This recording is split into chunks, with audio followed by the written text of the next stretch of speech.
Rajasthan high court ने गुरुवार को बड़ा फैसला सुनाते हुए एसआई भर्ती 2021 को रद्द कर दिया। 849 पदों के लिए हुई इस भर्ती में पेपर लीक का मामला सामने आया था।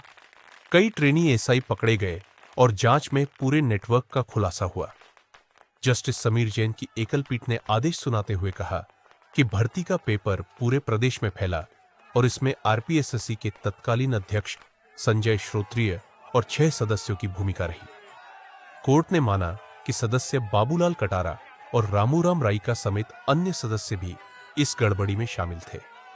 यहां तक कि भर्ती का पेपर ब्लूटूथ गैंग तक पहुंचा। कोर्ट ने साफ कहा कि ऐसे हालातों में भर्ती को जारी नहीं रखा जा सकता। साथ ही निर्देश दिया गया कि साल 2025 की एसआई भर्ती में 2021 के सभी पद जोड़े जाए और 2021 के सभी अभ्यर्थियों को फिर से इसमें शामिल किया जाए। फैसले की खबर मिलते ही शहीद स्मारक पर जश्न का माहौल देखने को मिला। यहां करीब 4 महीने से आरएलपी सांसद हनुमान बेनीवाल आंदोलन कर रहे थे।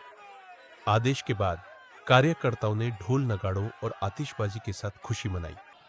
सामाजिक कार्यकर्ताओं और आंदोलन से जुड़े लोगों ने कहा कि इस लड़ाई को मुकाम तक पहुंचाने का श्रेय हनुमान बेनीवाल को जाता है।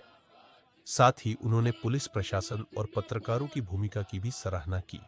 अब हाईकोर्ट के इस फैसले से 2025 की भर्ती का इंतजार कर रहे हजारों अभ्यर्थियों में नई उम्मीदें जग गई है।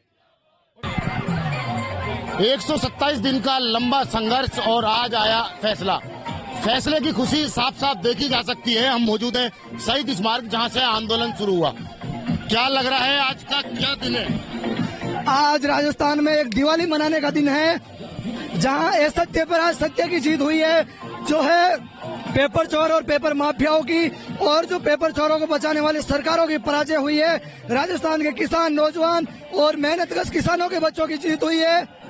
जिस प्रकार से आज शहीद स्मारक पर 4.25 महीने के संघर्ष के बाद युवाओं के हाथ, युवाओं के चेहरों की मुस्कान आज बयां कर रही है कि हमारी मेहनत जीती है, हमारी सफलता हमें मिली है, आज हमें हमारा हक मिला है। इस पूरी जीत का श्रेय किसको देते हो? एसओजी के एडीजी वीके सिंह जी को, राजस्थान की न्यायपालिका को, राजस्थान की तीसरी पार्टी आरएलपी और हनुमान बेनीवाल जी और हम मीडिया साथियों को और प्रत्यक्ष और अप्रत्यक्ष रूप से हमारी इस लड़ाई में सहयोग करने वाले और किरोड़ी लाल जी मीणा को भी धन्यवाद देते हैं कि जिन्होंने विपक्ष में रहते हुए और सत्ता पक्ष में भी रहते हुए टंकी पर चढ़े तो हमें उतारने के लिए आए थे। तो धन्यवाद के पात्र वो भी बनते हैं और तमाम राजस्थान की जनता और किसानों की आज जीत हुई है। एक लंबा संघर्ष आपने किया और एक आंदोलन के जरिए आज ये फैसला आया।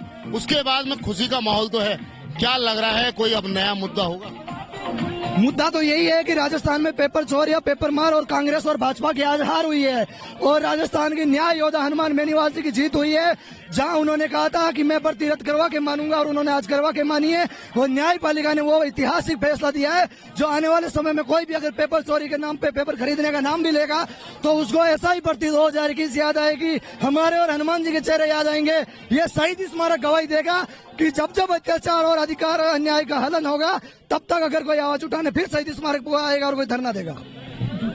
ये देख सकते हैं जो खुशी का जो माहौल है वो लगातार बना हुआ है, क्योंकि लंबा संघर्ष 140 दिन का और आज फैसले का दिन। क्या लगता है आज की खुशी? देखो, बड़ी खुशी का दिन है आज। 4 साल के लंबे संघर्ष की जीत है और ये भ्रष्टाचारियों के मुंह पे तमाचा है। और 130 दिनों से लड़ रहे थे हनुमान बेनीवाल जी के साथ में और भजनलाल सरकार की बड़ी करारी हार है। आज का दिन इतिहास में स्वर्णिम अक्षरों से लिखा जाएगा कि जब भजनलाल जी पूरी सरकार खिलाफ थी तब कुछ लोग थे लड़ने वाले जिन्होंने लड़ाई लड़ी और उनको न्याय मिला और ऐसा ही भर्ती को रद्द कराया। आज देखो पूरे प्रदेश के युवा खुश है और आज प्रदेश में खुशी की लहर है। मनोज जी, क्या लग रहा है, ये पूरा श्रेय किसको जाना चाहिए? देखो, श्रेय सबका सामूहिक जीत है। इसमें कोई क्रेडिट की लड़ाई मैं मानता नहीं हूँ। हनुमान बेनीवाल जी ने बड़ी लड़ाई लड़ी, इसमें कोई दोहराई नहीं है।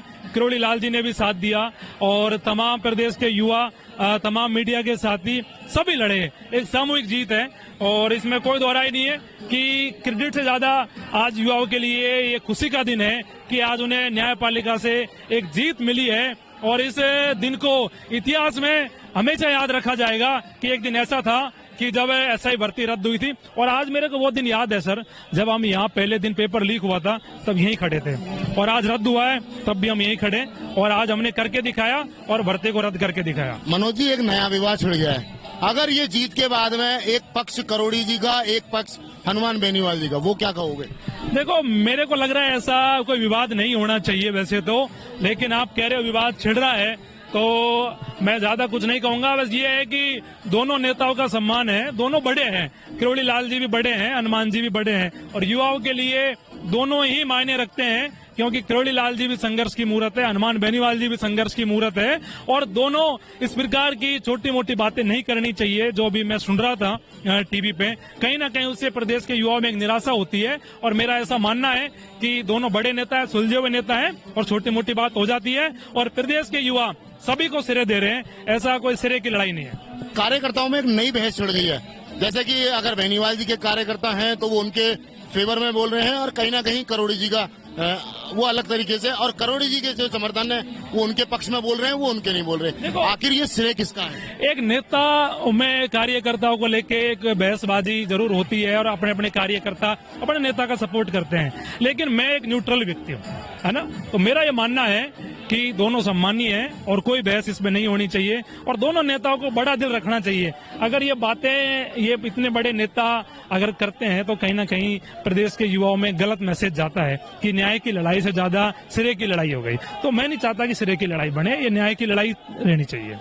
ये हमारे साथ मनोज मीणा देख सकते हैं कि जो लगातार जो विरोध है और जो खुशी है कार्यकर्ताओं में, ये साफ देख सकते हैं, क्योंकि आतिशबाजी के जरिए जो अपनी खुशी का इजहार कर रहे हैं वो साफ साफ देखा जा सकता है, क्योंकि काफी बड़ी संख्या में 140 दिन का जो लंबा संबर जो इन्होंने जो प्रयास किया, और आज शायद कोर्ट के फैसले के बाद में लगातार जो जीत है उसकी खुशी बनाई जा रही है। कुछ देर में यहाँ हनुमान बेनीवाल भी पहुंचने वाले हैं, आगे भी हम लगातार आपको दिखाते रहेंगे। कैमरामैन घनश्याम मिश्रा के साथ मोहम्मद नफीस, जयपुर से। जो रद्द करने का मामला है, कैसे देखते हो इस संघर्ष को आप? सर, आज बहुत खुशी हुई है। हमारे 127 दिन का संघर्ष रंग लाया है। सरकार की तानाशाही हारी है, सरकार की हठधर्मिता हारी है, सरकार का पक्षपातपूर्ण रवैया आ रहा है। जिस तरह सरकार ने जांच तो कराई, लेकिन उन सारी कमेटी की रिपोर्टों को बदलने का काम किया। लेकिन एसओजी के एडीजी वीके सिंह जी को तहे दिल से धन्यवाद देना चाहूंगा कि उन्होंने कोर्ट के समक्ष अपनी उपस्थिति देकर यह कहा कि यह फर्जीवाड़ा बहुत लंबा है, ये कोई छोटा मामला नहीं है। अगर आज एसओजी के एडीजी हमारा पक्ष सच्चाई से माननीय न्यायालय के समक्ष नहीं रखते तो हमारी जीत नहीं होती। धन्यवाद देना चाहूंगा लड़ाका सांसद हनुमान बेनीवाल को, धन्यवाद देना चाहूंगा जननायक डॉक्टर किरोड़ी लाल जी को। मुझे याद है 2021 का दिन, रात को एसआई भर्ती के नाम पर लाठियां पड़ी थी, और उस समय के नेता थे उपेंद्र यादव जैसे। आज खुले मन से कह रहा हूं, अब से पहले मैंने नाम नहीं लिया, उन्होंने दलाली करने का काम किया और युवाओं के आत्मसम्मान को बेचने का काम किया। लेकिन आज 4 सालों का हमारा संघर्ष रंग लाया है, हमारे सबकी नौजवानों की जीत हुई है, और अन्याय और अत्याचार के खिलाफ माननीय न्यायपालिका ने ऐतिहासिक फैसला सुनाया है, जो पूरे देश में आने वाले समय में नजीर बनकर साबित होगा। और ये आज विकास भिदुड़ी अकेले की नहीं, पूरे तमाम छात्र शक्ति की, पूरे प्रदेश के नौजवानों की जीत है। मैं लोकतंत्र के चौथे स्तंभ को धन्यवाद देना चाहूंगा, आभार व्यक्त करना चाहूंगा कि वो 4 सालों से मजबूती से हमारे सामने लड़कर बेबाकी से खड़े रहे। जो पीड़ित थे वो तो कह रहे कि ठीक हुआ, लेकिन जो मेहनत करके युवा लगे थे, एक पक्ष तो हमेशा